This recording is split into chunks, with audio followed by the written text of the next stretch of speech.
Alright, here's a weird one for you. I accidentally became a teacher at 14. Yep, you heard that right. I taught my own classmates for weeks. Growing up, my parents were super intense about my education. They were both professors at the local university. Dad was a professor of mathematics, and Mom was head of psychology. 60% of kids without a master's degree are said to be clinically sadder than those without. They were basically prepping me for Ivy League school from the ripe old age of 5. Mom, can I play in the sandbox?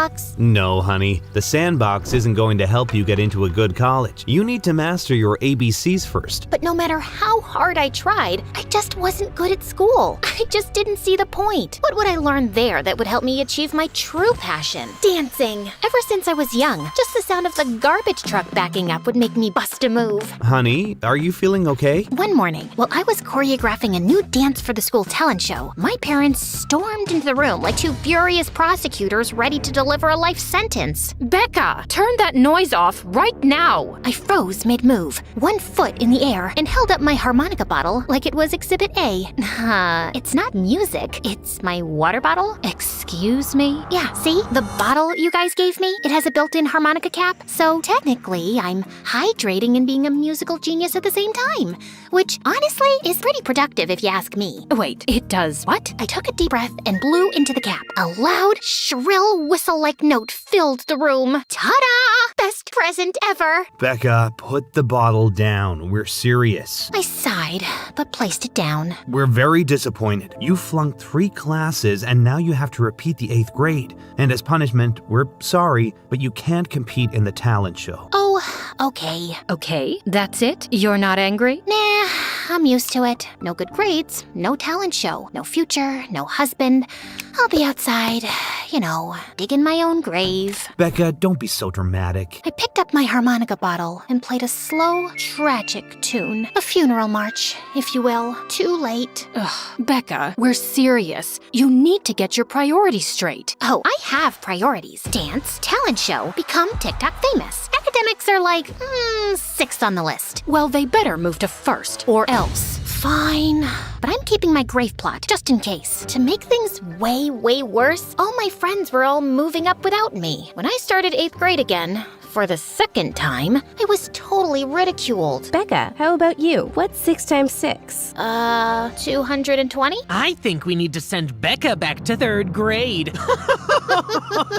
Ha, idiots. Laugh it up now. Just wait until I'm your teacher. First lesson, Advanced Apologies 101. Homework, begging for mercy. I was miserable, but as I was walking home from school, I heard my favorite song playing, like it had come from the heavens. I followed the noise to a brick building. When I looked through the window, I saw a group of teenagers my age with their own totally distinct styles, taking turns showing off their individual dance routines. They looked happy. I rushed home, ecstatic. Mom, Dad, I've seen the light. I found my calling. I need to join a modern dance class. Becca, sweetie, how about you find your calling in algebra first? Ugh, algebra doesn't call anyone, Mom. It's like a spam call. Modern dance is my destiny. And your grades? What about those?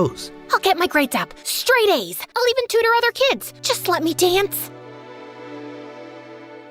Fine, but if your grades don't improve, we're canceling everything. Yes, thank you. I won't let you down. Unless it's a backflip. Then I might. Becca.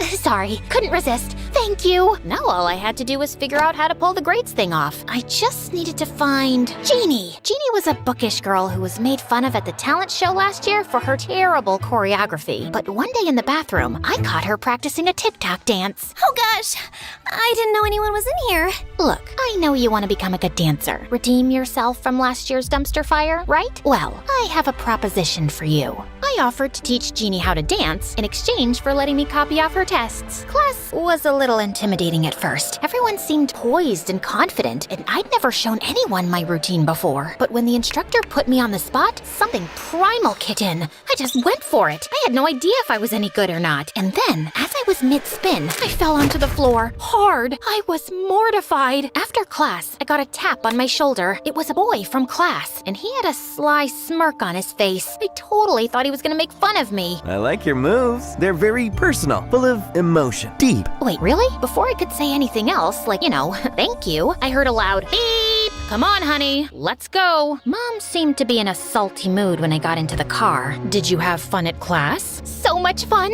Good, because it's your last class. You've been expelled. You're grounded for the summer. What? Your math teacher caught you peeking over at Jeannie's desk. She questioned Jeannie, and she told her everything. We're so disappointed in you. I don't know where we went wrong. Jeannie, that traitor. Remind me when I become her teacher to give her detention every time she gets a correct answer. Guess who's staying after school forever, Jeannie? When we got home, I locked myself in my room crying. My dreams of dancing were crushed. That summer, I was so depressed I couldn't even bring myself to practice dancing in my room. I had all but given up on my dreams when I bumped into none other than Freddie at a pizzeria, scarfing down my sadness with a full pie to the face. Hey, I know you. Hi. Dance class, right? You never came back.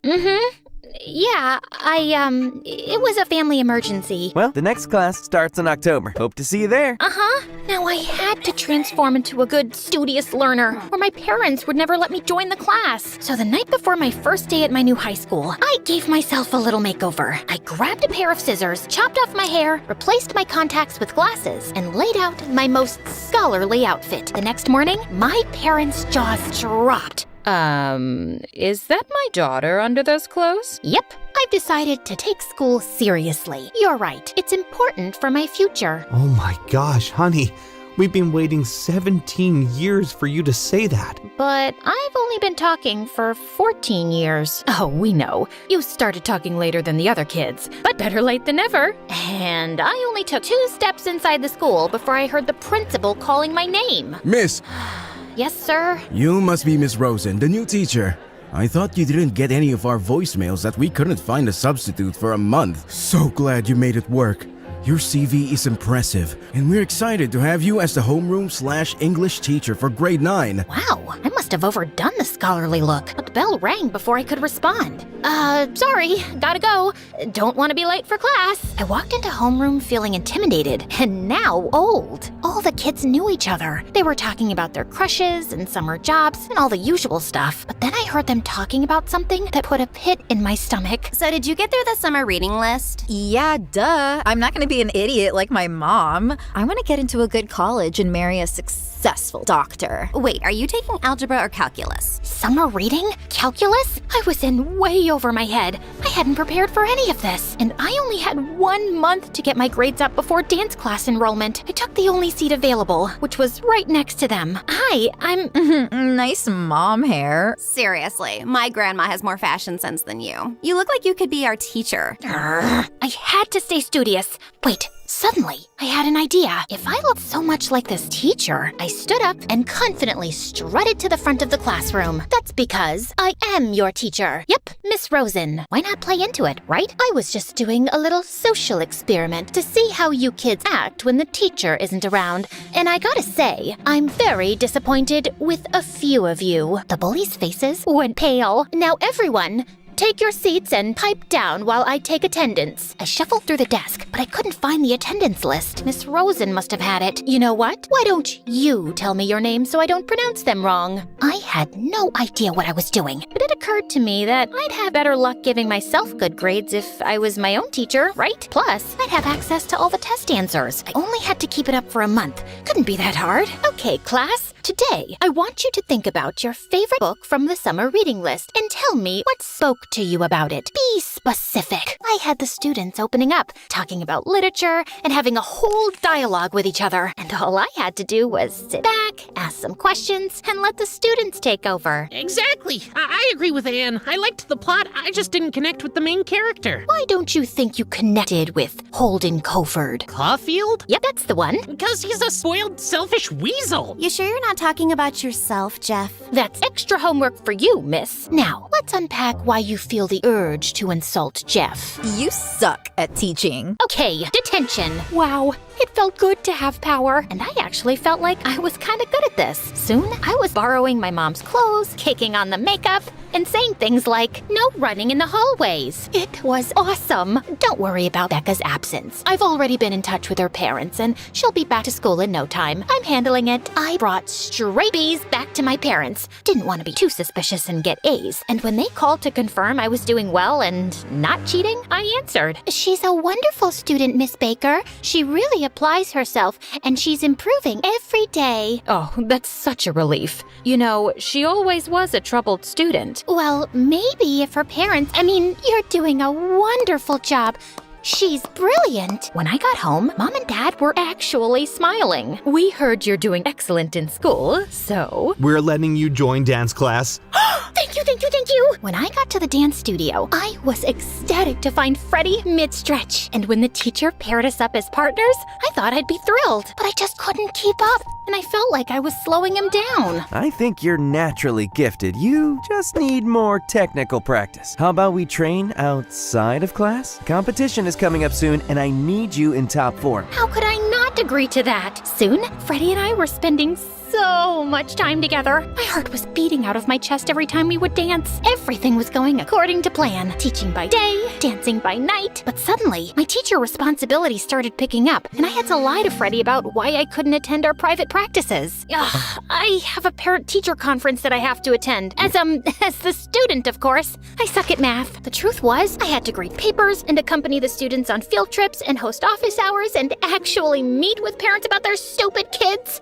I was so tired, and I could tell Freddie was getting annoyed with me. Then one day at school, standing in front of the class, I saw a familiar face seated in front of me. Freddie? I heard we had a new student. Freddie, is that right? Fred, yeah. Did he recognize me? I couldn't tell, but soon I was so distracted by him finding out my secret, I had a hard time keeping up the charade. And Freddie was being so weird and quiet. In dance class, he was charismatic and lively, but here, he sat in the back of the room all alone. I couldn't tell if he was hiding my secret or what. It was starting to get to me. I couldn't even look him in the eyes when we danced. Is everything okay? Yeah, Obs. Is everything okay with you? Yeah, you just seem different. Nope.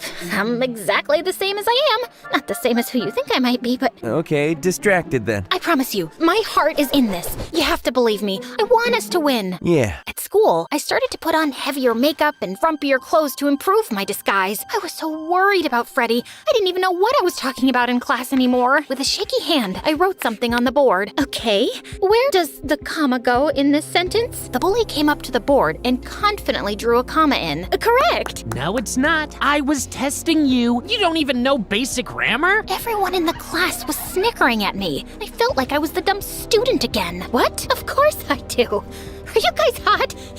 Is it hot in here? I took off my cardigan, and suddenly, Freddie's expression changed. He was staring at me, and then I realized my birthmark. I had a diamond-shaped birthmark on my shoulder. He was the only one who'd seen it. I have to go to the bathroom. I stormed off, exposed. Then I heard someone call behind me. Wait! Freddie rushed towards me, staring me in the eyes. He pulled off my glasses, which could have been romantic, but nope, not like this. Becca, is that you? I turned even redder. I was speechless. I can't believe it. It is. What's going on? Is this a joke? Okay, I know it sounds crazy, but hear me out. My parents wouldn't let me dance unless my grades went up, and then I found out I looked like this new teacher who was sick, and so I just pretended to be her, and I guess I kinda got carried away. That is crazy. Please don't tell anyone. The competition is only a week away, and I need to show my parents I'm good at this so they'll let me go to dance school and not their alma mater.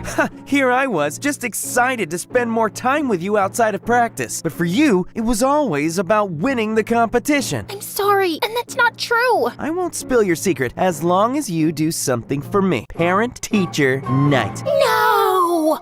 I couldn't go to parent-teacher night. My parents would be there. But Freddie was right. I owed him. He'd spent so much time trying to help me, and all I did was hurt him. Freddie is wonderful. He's making so many friends. Everyone loves him. Really? That's surprising. He got into a bad fight in his last school because some football player was making fun of him for being a dancer. He broke the guy's nose. He did? Yes. We told you in the beginning of the semester, Ms. Rosen. Suddenly, a familiar voice interrupted. Hi, sorry to interrupt. We're here for our 5 p.m. with Miss Rosen. Oh my gosh, I was about to have a parent-teacher conference with my parents. I quickly powdered my face, pushing my hair in front of my face, trying to obscure myself. Yes, come in. I'm sorry.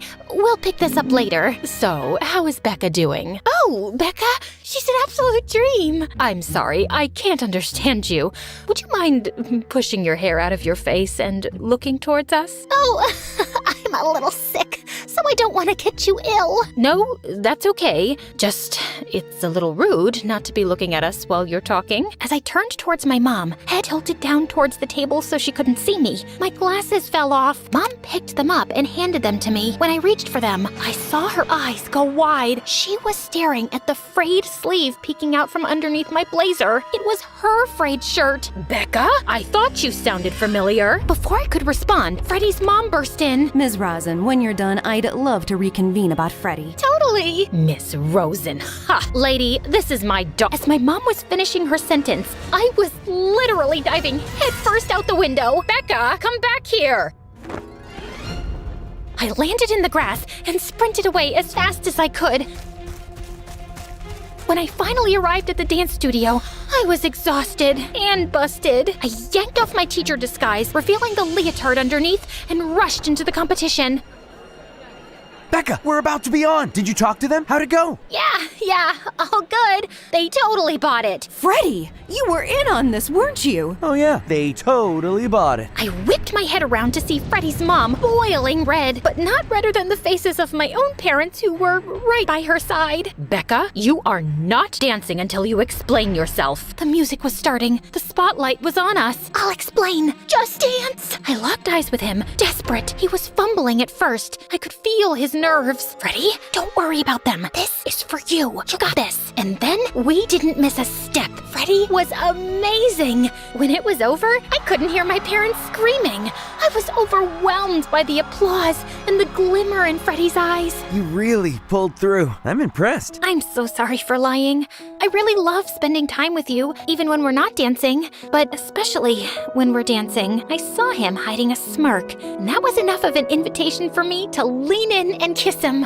As our lips touched, Becca! You tricked my son into going along with your charade so he could say he gets along with his classmates? You know he punched someone? Buzz killed. He was provoked. He shouldn't have punched them, but if someone insults your passion, sir, how would you feel? Freddie might not get on well with others at school, but here, in this place, he's the coolest, most adored guy. This is our family. This is our school. Freddie grabbed my hand, squeezing it. Yeah, and Becca is such an incredible dancer. She may not be good at academics, but she has a passion. All she needs is her parents' support. Plus, she is a good teacher. She taught me what it's like to fight for what you care about, no matter who tries to tear you down. I suddenly saw my mom's face soften, just a little. I guess that's something. And you did have good stage presence. I guess if dancing is your passion, I won't get in your way. As long as you have a backup plan. Wait, really? As long as you have a backup plan. I couldn't believe it. I finally got my parents' approval.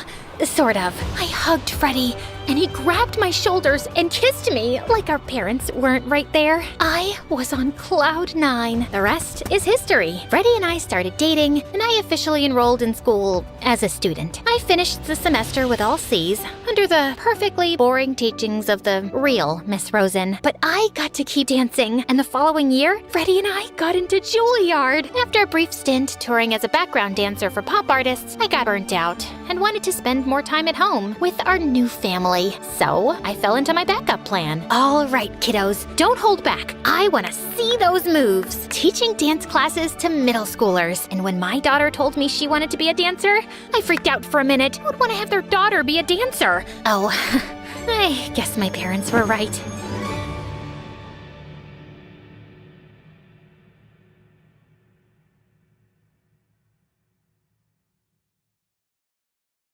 When my mom was a little girl, she heard this wild rumor that she comes from a family of witches. So naturally, like any sane person, she wanted to get to the bottom of this. She graduated college with honors and went all in on studying the supernatural in a more scientific way. And her big takeaway was that the supernatural is real. We just need the right means to connect with it. But even though Mom became super famous for her groundbreaking work, she still couldn't figure out if our family had any connection to witches. She was so obsessed with finding the answer that she neglected everything else, which didn't sit well with Dad. They fought all the time, and eventually, he had enough and left. Soon after, Mom realized she was pregnant with me.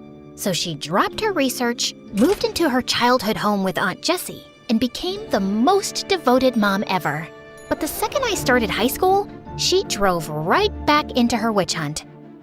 She even had this creepy little office where she kept all the souvenirs from her years of research. And Aunt Jessie absolutely hated that place. Oh my God, Kara, who gave you that awful haircut? Mom did. What's wrong?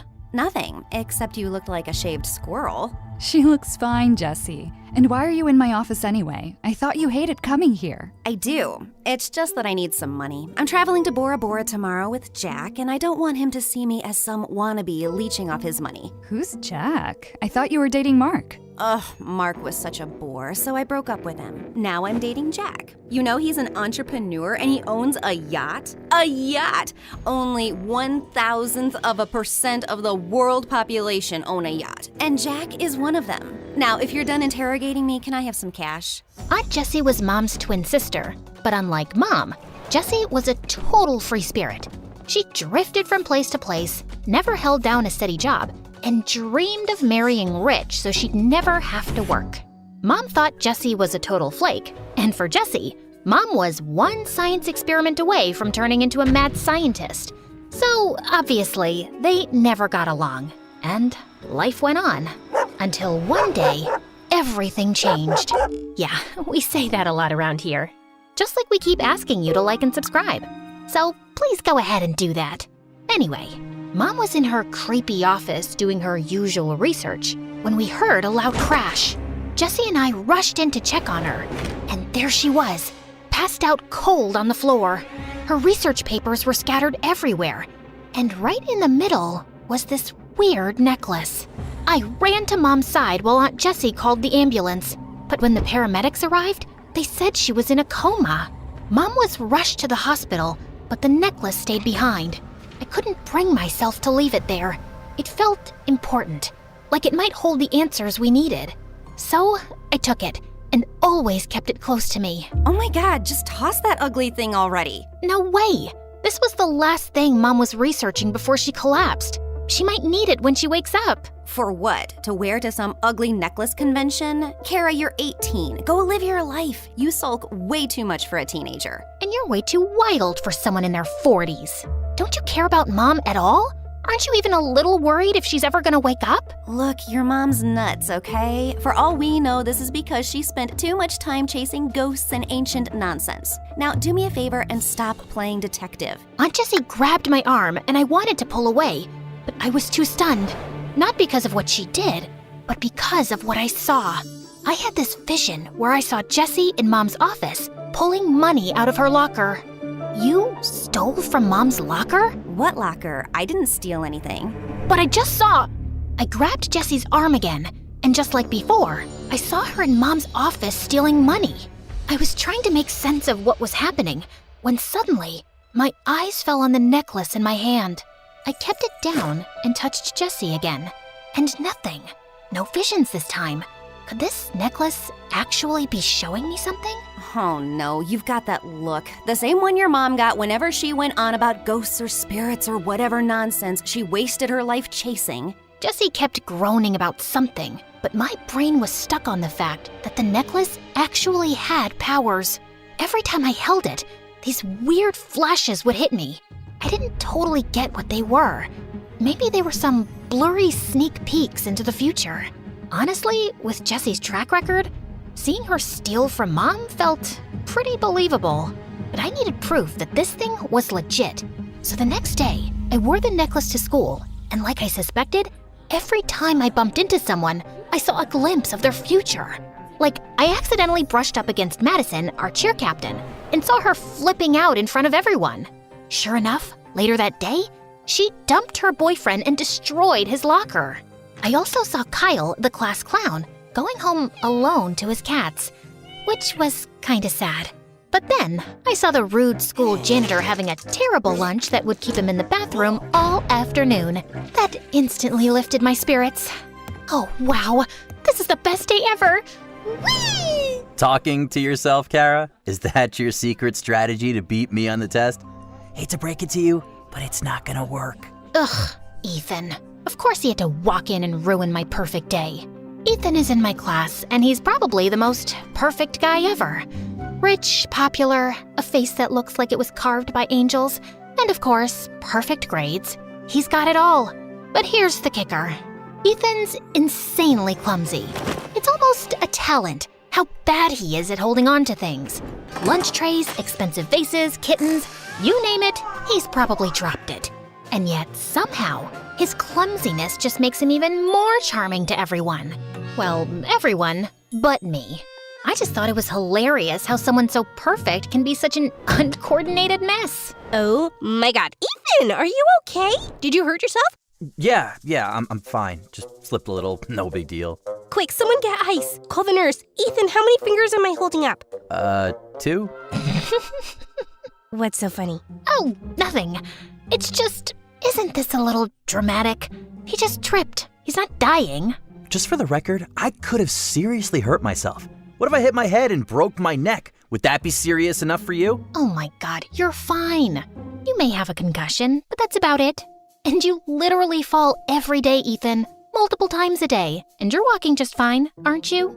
Ethan gave me the stink eye. And since then, he's been in this weird, unspoken competition with me. He tries to beat me at everything. Grades, gym class, who gets to the front of the cafeteria line first. And even though I have no idea why he's doing that, one thing's for sure. There's no way I'm letting him win. I'm here. I'm not late. Ew, what's that smell? Did you run here? Just ask Kara and I'll lend you a couple bucks for the bus next time you're late. At least I can run without tripping over a rock and rolling down the street. I don't need to run. I have a car with a private driver. And thank God for that. Or God knows how many people you would have run over by now, you clumsy fool. How dare you? Ethan lunged at me, but his foot caught on the desk, and he crashed right into me. As soon as we touched, I had this crazy vision of Ethan wandering through a forest, moving deeper like he was searching for something. And then suddenly, he reached the edge of the cliff and fell. If you keep staring at me like that, you'll fall in love. Ugh, as if. Get off me. And yeah, maybe stay away from cliffs for a while, okay? What? Did you not get enough oxygen to your brain while running over here? Just then the teacher walked in and we rushed back to our seats. That entire day, I couldn't help keeping an eye on Ethan. Even though he was a jerk, I didn't want him falling off a cliff because of some mysterious entity. That would break too many hearts at school. So later, when I saw him walking toward the woods behind the school, I decided to follow him, but he'd already walked in deeper. I kept walking straight, trying to stay optimistic, when I finally saw Ethan moving towards the cliff in a trance-like state. Ethan, stop! No response. I screamed for him again, but when he didn't stop, I ran towards him and pulled his arm, snapping him back to reality. Kara? What? Where am I? You walked into the jungle. You don't remember? No, I remember being at football practice, and now I'm just here? How did I even get here? And wait, how'd you know where to find me? Were you following me? You were, weren't you? Why? Did one of my dad's enemies send you to keep an eye on me? Tell me! For a second, I panicked. Ethan's dad was a senator, and me showing up out of nowhere was definitely weird, especially because we didn't get along. I could understand why he'd be paranoid, so I had no choice but to tell him the whole truth. So you're telling me this necklace gives you the power to look into the future? Yeah. And I know it sounds super made up, but I swear to God, it's true. And if you don't believe me... No, I actually believe you. With all the weird stuff going on in my life right now, a magic necklace honestly feels pretty normal. That's when Ethan told me that for the past few months, he was being haunted by a ghost. It showed up out of nowhere, and ever since then, his life had been a mess. I was always clumsy, but lately it's been getting worse.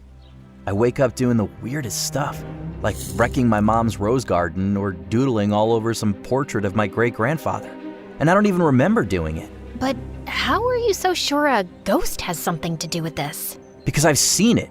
Sometimes late at night, I'll catch a shadowy figure in the mirror, or feel like someone's standing right behind me. Plus, we moved into this house only 6 months ago, and my parents were warned it might be haunted. But the house belonged to my great-grandfather, and Dad was obsessed with renovating it and moving in as soon as possible. And now I'm haunted by this stupid ghost who probably wants me dead. I stared at him, trying to process what he just said. A ghost was making Ethan clumsy and dangerous? It sounded ridiculous. But then again, I was wearing a necklace that could show me the future. So maybe this wasn't totally ridiculous. You think I'm an idiot? Yes, but that's beside the point. Seems like this ghost has some serious beef with you, and we need to make sure it doesn't totally wreck your life. Follow me. Ethan watched me suspiciously, but followed me anyway, and I took him home. I led him to Mom's office, dug through some of her stuff, and pulled out a protective talisman. This should keep you safe for a while. Although the ghost might still mess with your mind, it won't be able to harm you fatally. Gee, thanks. That's reassuring. But how do you even know this stuff works? My mom was a researcher of the supernatural. I picked up a thing or two growing up in this chaos. That is, until she got sick. But I'm sure she'll be fine in no time. And this time when she's back, I'm not letting her out of my sight for even 1 second. At least you have that hope. I live in the same house as my parents, and I barely see them. Last month, when I kept waking up in random places around the house, my dad just hired a sleep specialist, then a psychiatrist, then a guard to lock my door at night. Not once did he ask me what was actually wrong. Just threw money at it until it looked fixed and I didn't cause any drama. That sounds rough, but I guess we all have our battles. I guess we do. Since then, Ethan and I were practically inseparable. Honestly, it wasn't by choice. Ethan was convinced he couldn't survive without me. And to be fair, he wasn't entirely wrong. At first, the things I saw ahead of time were small, like stopping him from burning his tongue on hot cocoa or mixing up sugar and salt. But as the week went on, things got way more intense. First, I saved him from falling into the fountain in the school courtyard. Then it was dodging a soccer ball that almost slammed into his face. But things got really serious during science class when he nearly mixed 2 dangerous chemicals together, and I had to jump out of my seat to stop him. It looks like every time I stop you from a disaster, the ghost just gets angrier and pushes you into an even bigger one. We need to stop this.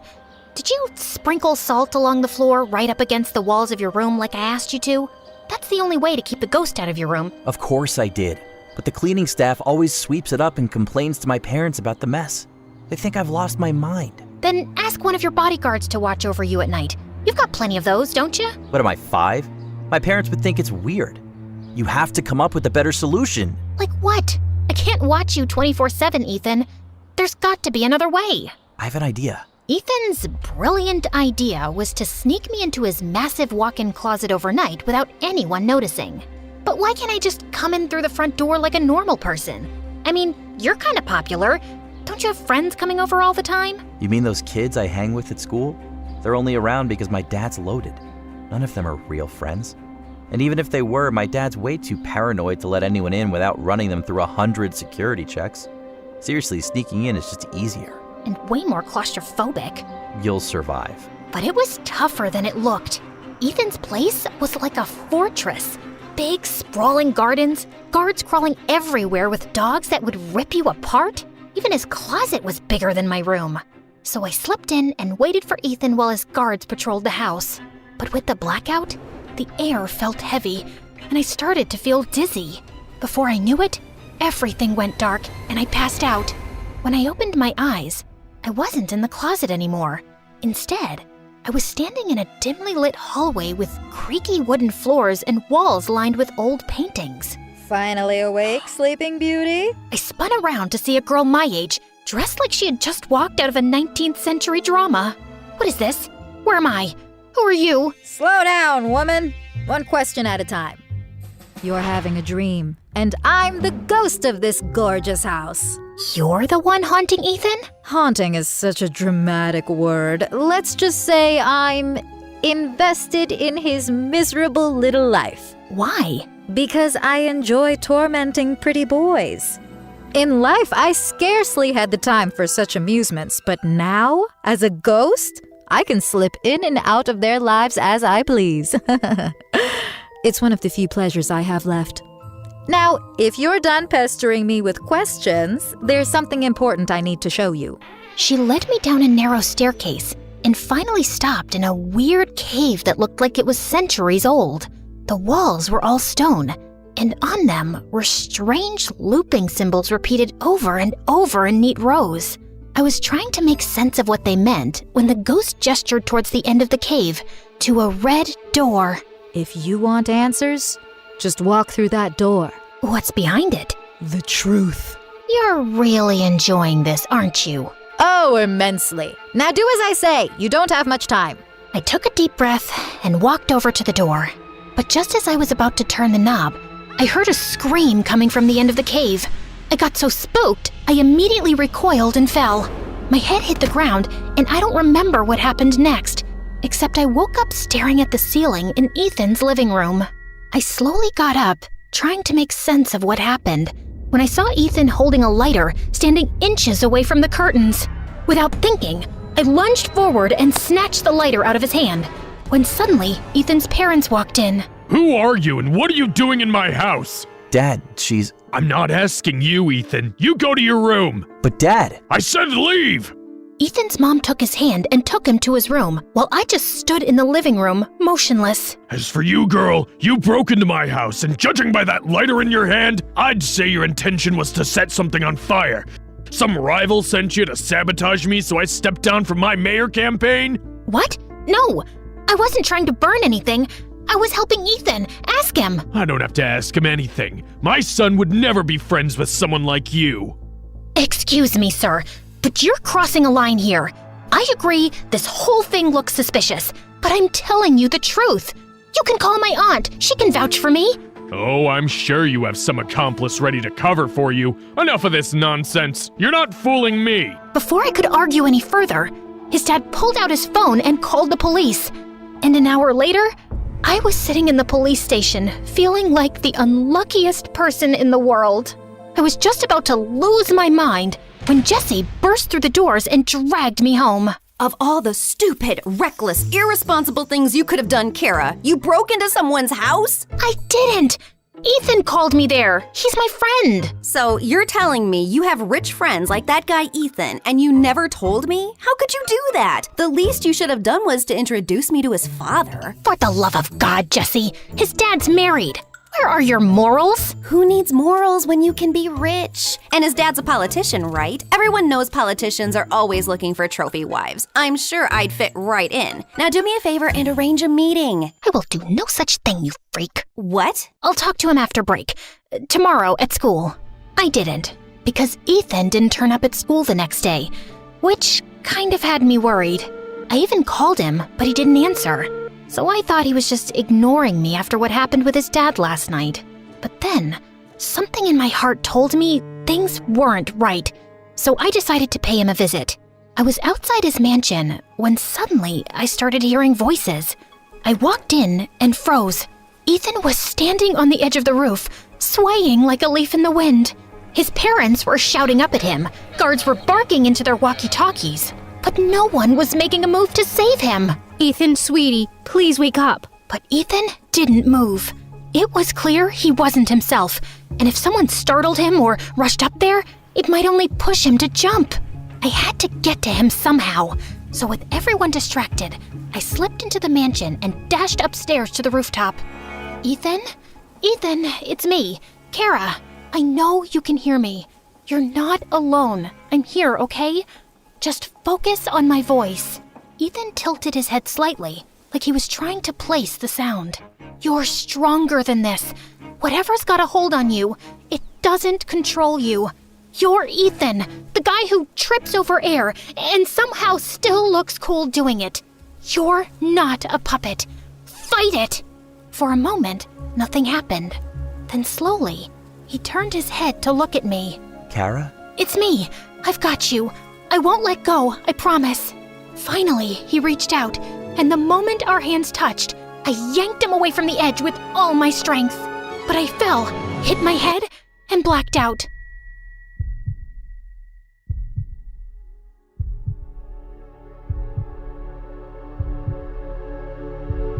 And when I woke up, I was in Ethan's room. What happened? You hit your head. Kara, I don't know how to thank you. If you hadn't come, I don't think I'd still be here. Good thing I showed up then. There's also something else you should know. Ethan reached into his pocket and pulled out my necklace. The chain was snapped, and the strange pendant was cracked right down the middle. I found it next to you after you fell. Oh no! It was the one thing that still connected me to my mom. I'm so sorry, Kara. I'm sorry that I dragged you into this mess. It wasn't your battle to fight. In fact, there's something you should know. And Ethan told me that he wasn't actually possessed, but had a rare psychological disorder that caused blackouts and hallucinations. It started when he was a kid, but it went away. We thought it was fine until these past few months. He started having these episodes. His dad's political campaign, the pressure, moving into this old place with all its creepy stories. It must have triggered it again. And we tried to keep him safe, secured the entire place, but we failed. My parents didn't tell me this because they thought I might freak out and maybe the condition will worsen. But what's worse than jumping off a roof? Sorry, bad time to joke. But the bottom line is that I'm truly sorry for everything I've put you through. And I'd really love it if we could be friends. Ethan was still talking when my phone buzzed. It was Aunt Jessie, and she told me that Mom was finally awake. I told Ethan, and he immediately offered to take me to the hospital. As soon as we reached the hospital, I rushed into Mom's room and held her tight. Oh, thank God. I was so scared I'd never get to see you again. Oh, my sweet girl, I missed you too. And I've got to say this, you've been so brave. But Mom, I messed up. I broke the necklace. Well, you kind of did me a favor there. Mom's eyes drifted to the broken necklace, and she told me that it wasn't just some souvenir, but an ancient relic designed to imprison souls. I studied it thinking it would confirm our family's history with witchcraft. I thought if I could connect my spirit to it, I'd gain the wisdom I'd been seeking. Instead, the necklace trapped me. My body stayed here in a coma, but my spirit was locked inside. But when it broke, it lost its hold. My soul was released and returned to my body. So, you were in this necklace all this time? In a way, yes. I've been watching you, and you've been so brave, Kara. Although I got a bit freaked out when I saw you walking towards that red door. Wait, you know about the red door? How? I never told anyone about that vision. I know because I was there. That scream you heard was mine. And it wasn't a vision, Kara. The necklace was messing with your head. It feeds off your fears and uncertainties. And when it sensed your confusion about Ethan's haunting, it created the image of a ghost to prey on your emotions. It was all a trick to get you to walk through that red door willingly. And if you had, you'd be trapped just like I was. So, you mean everything I saw in my visions was my imagination? But what about the stuff that came true? The necklace has this strange power of showing you bits and pieces of the future, but never the full picture. It keeps you curious, making you rely on it to guide you. That's how it earns your trust and manipulates you. I think I'm gonna lose my mind. No, you won't, because I will never let this happen again. I'm done with these studies, Kara. I lost sight of what matters and nearly lost everything. I think I want to focus on my family again. I'd love that too, Mom. Great! Now that you're both reunited, maybe we can talk about my Bora Bora trip? No? Fine, I'll just sit here quietly. We all laughed, and it felt like a new chapter had begun. The necklace was gone, Mom was awake and back with me. And as for Ethan, well, he's still clumsy as ever. But at least he's taking therapy, so he won't roll off another building and blame it on a ghost.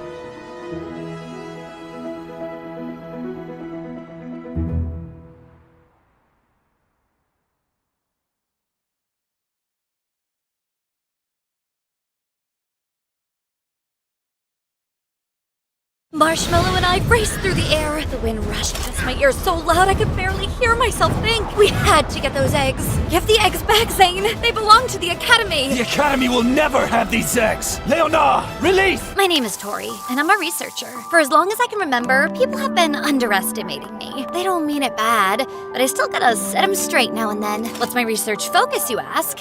Only the most incredible, magical, ancient wonders of the bustling city of Shadowdale. Dragons. Our dragons protected us from the rest of the war-torn country. Because of them, we lived in a utopia. And the people who commanded them, they were known as dragon riders. Like my boyfriend Bennett. To become a dragon rider and get into the academy, it was essential that candidates found a dragon egg at a trial held at Mount Flame. I researched dragons, and he rode them.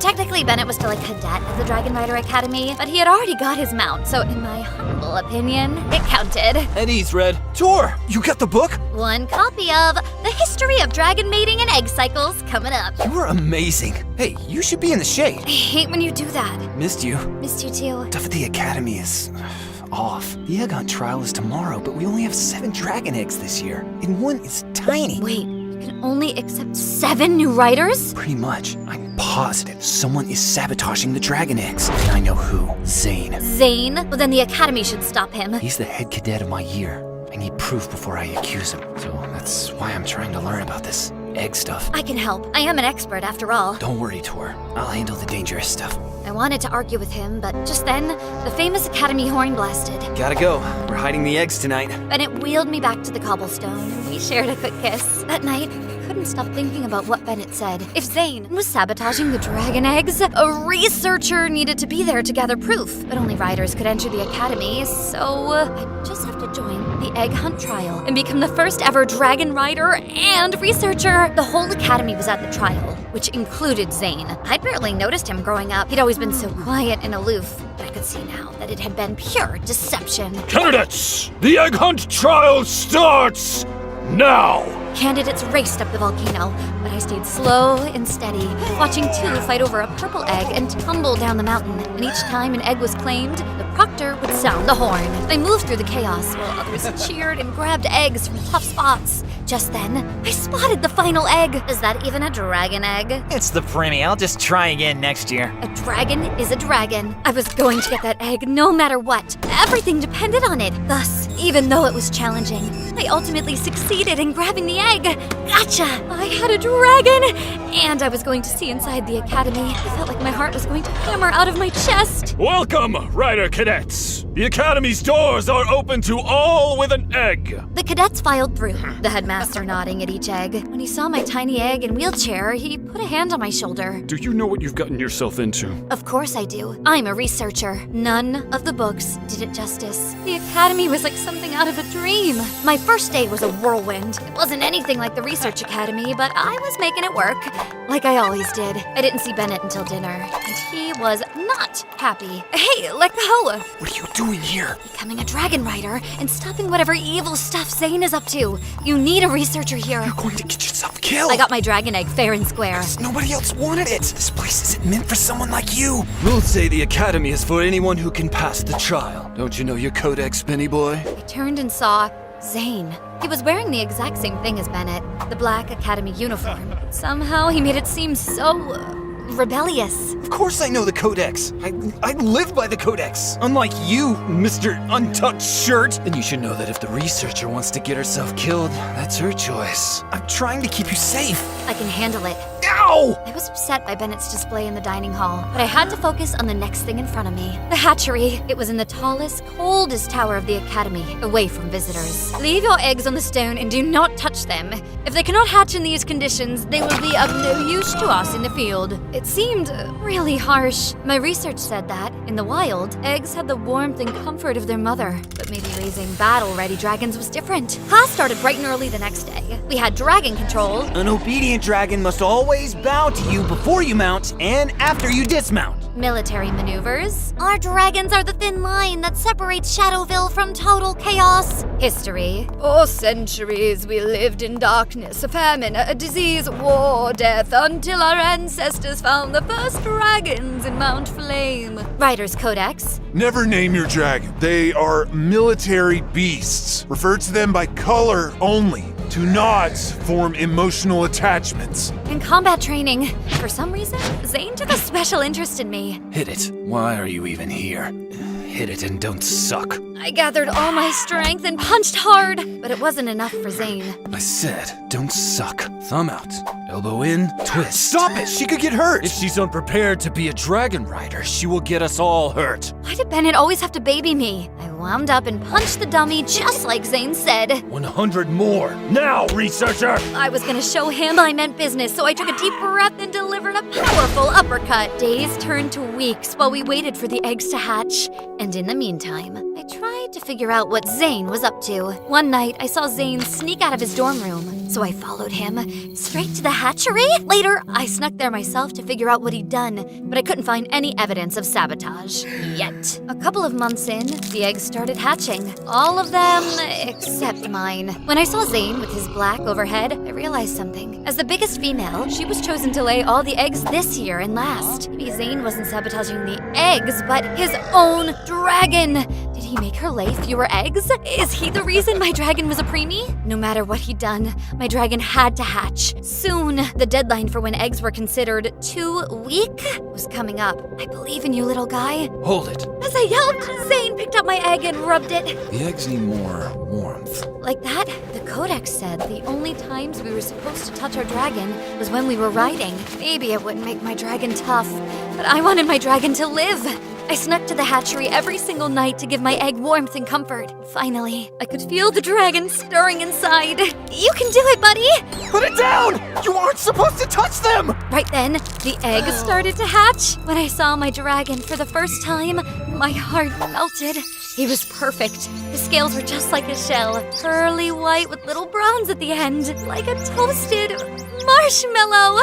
It's called white. As little Marshmallow nuzzled into me, clearly looking for comfort, I couldn't help but think the Academy would have let him die. How was that right? Go to bed. They'll kick you out if they find you here. Bennett pushed my chair away, and I looked back to see Marshmallow crying out. The next morning, I woke up to total chaos. Zane's Black is going nuts! Zane's Black was flying without him, shooting fire and freaking out. Riders were trying to calm her down, but she wasn't having it. The Black aimed for the window, but Nets caught her just in time, stopping her from shooting fire. After they contained his dragon, the Academy gathered us all in the Great Hall. What have you to say for yourself? Where did you take her? Tell me, or I swear I'll... Suddenly, Bennett stood up. I've personally witnessed Zane violate the Codex on many occasions. He's making his Black disobedient. He brings it treats, lets it play. He even gave it a name. Is this true? Yes, I gave her a name. The Black will be re-educated, and Zane is on probation. They took Zane's dragon to an arena where she would practice maneuvers all day. It was harsh, but maybe it would protect her from Zane, too. Over the next few months, Marshmallow grew incredibly fast. I know I should technically call him white, but nobody could get upset about what I said in my head. Right?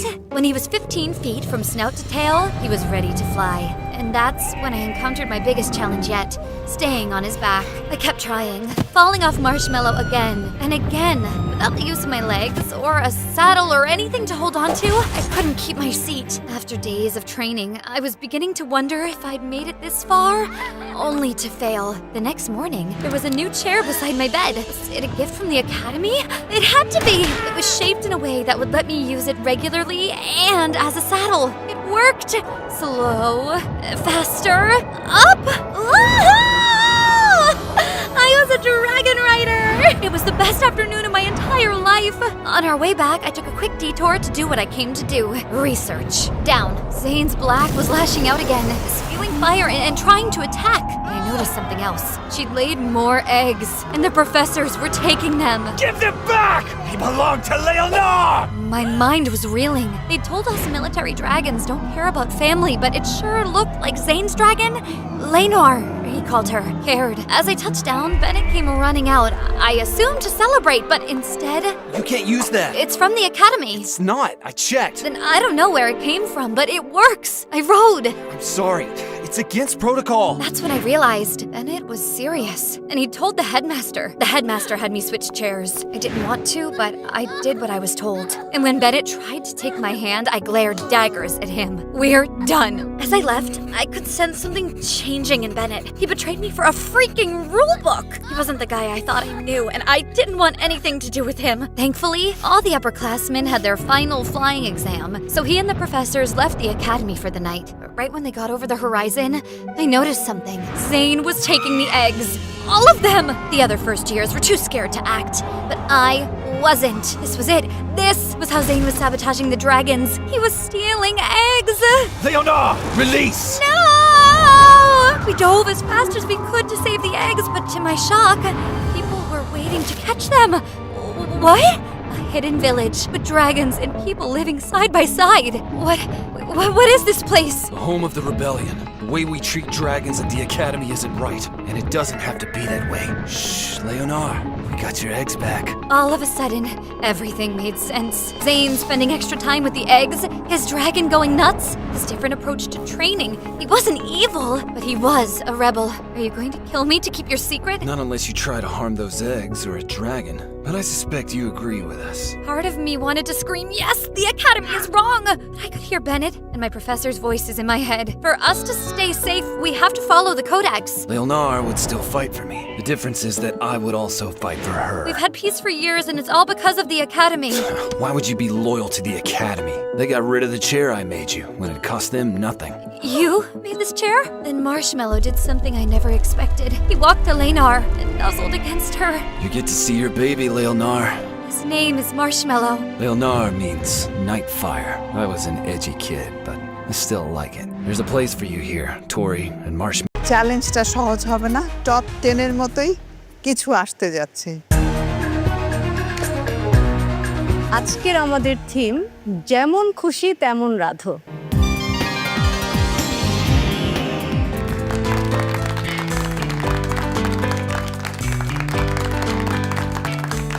Top 10-এ চলে আসছি, তো আমার মঞ্চটা দেখে এত ভালো লাগতেছিল, আর মনে হচ্ছে আমি প্রতিদিন আসি, বাট আজকে আবার নতুন করে দেখছি, ওরকমটা মনে হচ্ছিল আমার কাছে। ফাইনালি আমরা পেয়ে গেছি আমাদের টপ 10 পার্টিসিপেন্ট। এখন লড়াইটা কিন্তু আরো কঠিন। তামান্না, অনেক কাঠখড় পুড়িয়ে তারপর সেরা দোষে জায়গা করে নিতে হলো। কেমন আছেন আজ? আলহামদুলিল্লাহ, অনেক ভালো আছি আজকে। আমি অনেক হ্যাপি। আমার প্রথম টার্গেটই ছিল যে আমি টপ 10-এ থাকবো। একটুর জন্য যেটা ছুটে যাচ্ছিল, আমি অনেক চ্যালেঞ্জ ফেস করেছি। আমি খুব হ্যাপি। গুড। নিশাত, কেমন লাগছে টপ 10-এ এসে? আলহামদুলিল্লাহ, খুবই ভালো লাগছে। গত সিজনে যেহেতু চলে গিয়েছিলাম স্বপ্নের খুব কাছ থেকে, তখন চিন্তা করেছিলাম যে মহামঞ্চে যেন আমি আসতে পারি, তো মহামঞ্চে এসেছি এবং এখন টপ 10-এ, এটা ভাবতে আসলেই খুব ভালো লাগছে। এবারে আমি এমন একজনের সঙ্গে কথা বলতে চাই যিনি গত পর্বে আমরা দেখেছি তিনি তার ক্লোজিং স্পিচ রেডি করে ফেলেছেন যে আজকে তাকে চলে যেতে হবে মহামঞ্চ থেকে। কিন্তু কেমন আছেন এই মুহূর্তে? যদি বলি যে কেমন আছি, আলহামদুলিল্লাহ খুবই ভালো আছি। বেশি যে ভালো লাগার বিষয়টা সেটা হচ্ছে যে টপ 10-এর মধ্যে জায়গা হয়েছে, তার থেকেও বড় বিষয় হচ্ছে ভাগ্য। আমার ভাগ্যেরটাই হবে, খারাপ করলেও আমার ভাগ্যেরটাই হবে। আমি একটু কুমুর কাছে যেতে চাই। কুমু, সেরা রাঁধুনি 1427-এ আপনি টপ 7-এ জায়গা করে নিয়েছিলেন, এখন রয়েছেন টপ 10-এ। কি মনে হয় লড়াইটা কতটা কঠিন হবে আপনার জন্য? প্রতিদিনই চ্যালেঞ্জগুলো কঠিন। আমরা যেটা ভাবি বা যেভাবে চিন্তা করি, মহামঞ্চ আরো কঠিন করে দেয় আমাদেরকে, আরো পাজলড করে দেয়। মহামঞ্চে সবকিছু এত আনপ্রেডিক্টেবল, আমি নিজেও পাজল হয়ে যাই আপনাদেরকে দেখে মাঝে মধ্যে। বিজ্ঞ বিচারক, আজ যেহেতু আমাদের টপ 10-এর প্রথম চ্যালেঞ্জ, তাদের জন্য আজ কি চ্যালেঞ্জ হতে যাচ্ছে?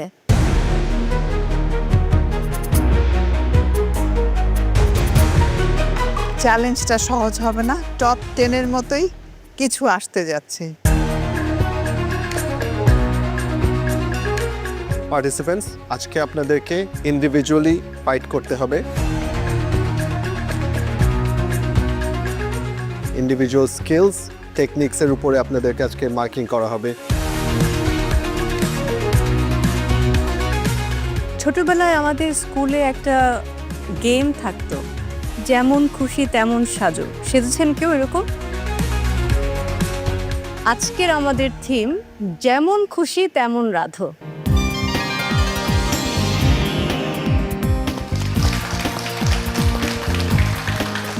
যতগুলো আমাদের থিম গেছে সবগুলাই কারো না কারো সিলেকশনে রান্না করতে হয়েছে, কিন্তু আজকে যখন ফার্স্ট শুনলাম যে নিজের ইচ্ছা মতো রান্না করতে হবে, তো অনেক ভালো লাগছিল। আমি তো একটু নস্টালজিক হয়ে গেলাম। যেমন খুশি তেমন রাধো, তো কি রাখতে হবে বা কি করতে হবে এটা তো তারা সিদ্ধান্ত নেবে। তাহলে ব্রিফিংগুলো কি থাকছে? আজকের চ্যালেঞ্জ যেমন খুশি তেমন রাধো। এই চ্যালেঞ্জে আপনাদেরকে দুটো ডিশ রান্না করতে হবে, দুটো রেসিপি। আর আজকের আপনাদের রাঁধুনি স্তরে যাওয়ার সময় থাকছে 15 মিনিট, রান্নার জন্য থাকছে 1.5 ঘন্টা।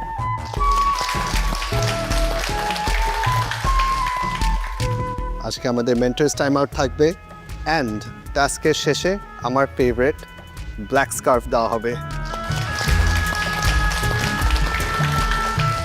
প্রত্যেকের রেসিপি যেন সেরা রাঁধুনির এই মহামঞ্চের টপ 10-এর স্ট্যান্ডার্ড অনুযায়ী রেসিপি যেন হয়, এটাই আমাদের চাওয়া থাকবে।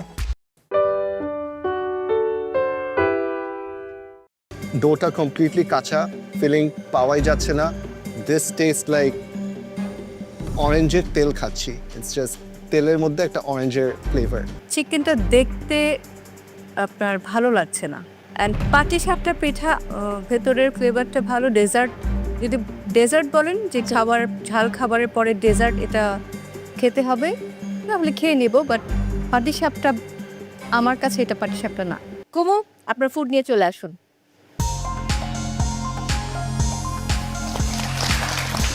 আসসালামু আলাইকুম জেঠি। ওয়ালাইকুম আসসালাম। বোনলেস ক্রিস্পি চিকেন বানিয়েছি, বিটরুট পিউরে আর হচ্ছে লেমন অরেঞ্জ সস।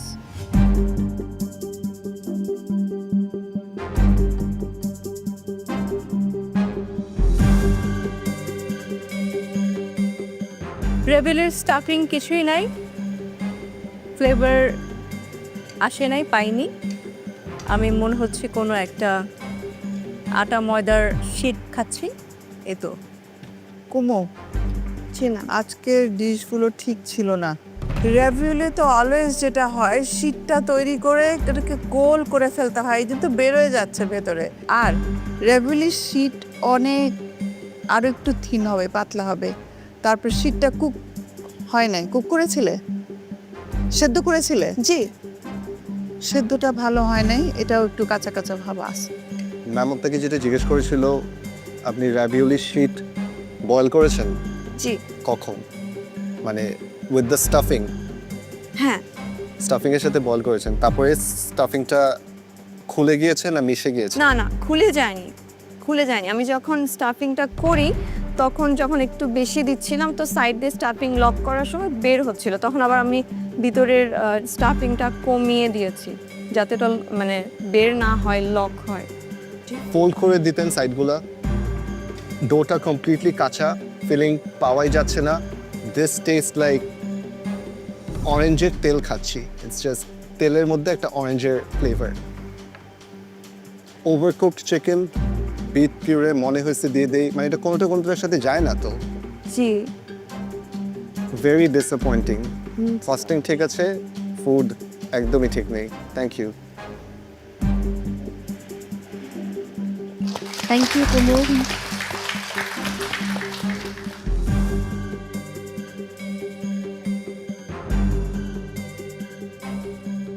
এবারে আমি বগুড়ার তামান্নাকে আমন্ত্রণ জানাতে চাই তার ফুড নিয়ে। চলে আসুন।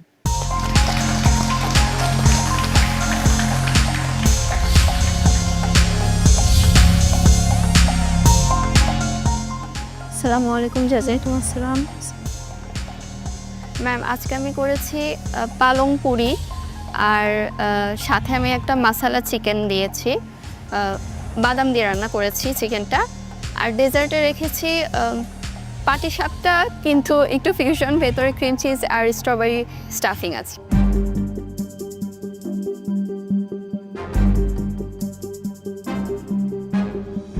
তামান্না, জি ম্যাম।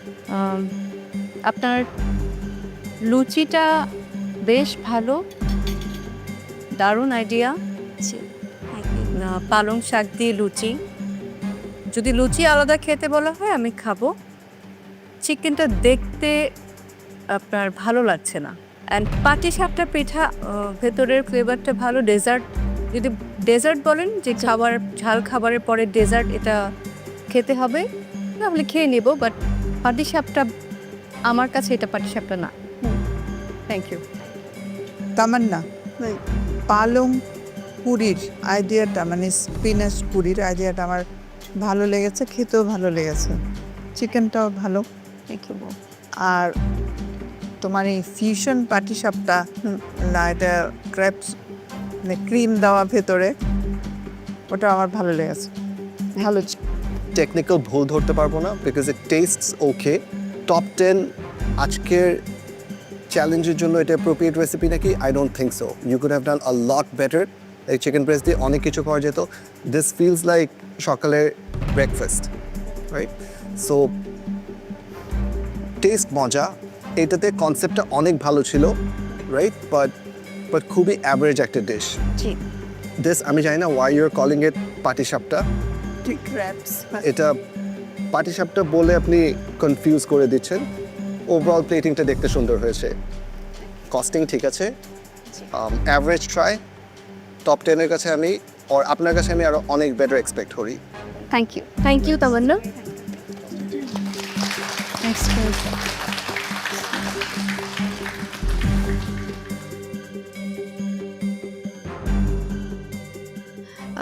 জাজেসরা আজকে আমার ফুড এভারেজ বলেছেন। নাইম শেফ পুরীর আইডিয়াটাকে খুবই ইনোভেটিভ বলেছেন যে এটা খেতেও ভালো, বা আইডিয়াটা ভালো। কিন্তু অন্যান্য রেসিপিগুলো তাদের কাছে এভারেজ লেগেছে, বলেছে মজা লেগেছে কিন্তু প্রেজেন্টেশন ওয়াইজ এটা ঠিক ছিল না।